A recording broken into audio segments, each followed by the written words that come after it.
Hi everyone, and welcome to another step-by-step series video from System Plus. Today we're going to look at installing TeamViewer. Hi everyone, I'm Richard from System Plus. Today I'm going to be taking you through downloading and installing TeamViewer so that it's ready to go on your system. It doesn't matter whether it's on Windows 7, XP, Windows 8 or 10. It's compatible across all operating systems.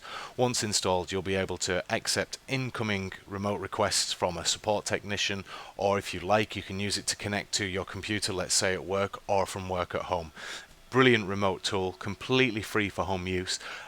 It only comes about asking for payment if you are connecting to multiple devices or if you're actually an organization. If you're an organization, there is a whole licensing scheme for that. We don't need to go into that today, so we'll press right on. So the first thing you're going to need to do is open up your web browser. Obviously there are multiple web browsers in the world. There is Firefox, Chrome, Internet Explorer, there's now Edge with Windows 10. I'm going to stick with Internet Explorer purely because I know it's on your system. Sometimes you don't have Chrome installed or you don't have Firefox installed. They also have different download sort of procedures, and we don't need to go into that. So for the cases of this, just open up Internet Explorer.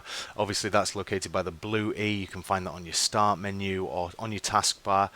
If you're running Windows 10, if you want, you can simply search it into Cortana. There you are, Internet Explorer. Open it up from there and you'll get your first home page. Whether it's Google or not, I don't know. From there, you can just go to www.teamviewer.com. It will be filled in for you, which will take you to the TeamViewer website. From there, we can start the download.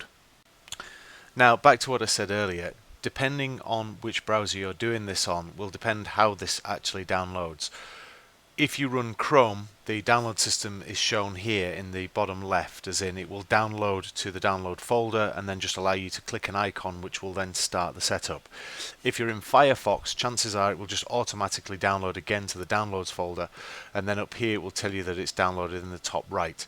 This is Internet Explorer, so when you click the download button, you get some options here at the bottom. Now, you don't need to save the item. We're not going to be doing this again. You can simply click Run here, and this will initiate the start of the TeamViewer installation. Now, back to what I said before with regards to how the licensing system works, there is only one option here you need to choose, and that is to make sure you select personal, non-commercial. So how do you want to use TeamViewer? You want to use it personal, non-commercial. So I'll select that option there. Everything else is absolutely fine, and we just select accept and run. So now TeamViewer has fully installed. You've presented with this window here that basically tells you check out what's possible with TeamViewer. This isn't actually the TeamViewer window, so what we want to do down here on the bottom right is click close. You then presented with the actual TeamViewer interface. Now there's many settings here. You can actually create a TeamViewer account, again to do with what I said before, if you want to connect to your home computer, that kind of thing.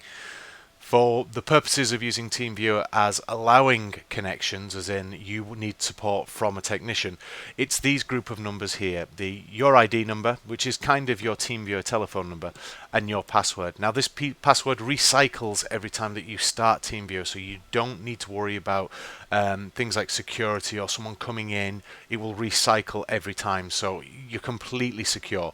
The TeamViewer connection itself is also highly secured, so there's no risk of hacking, anything like that.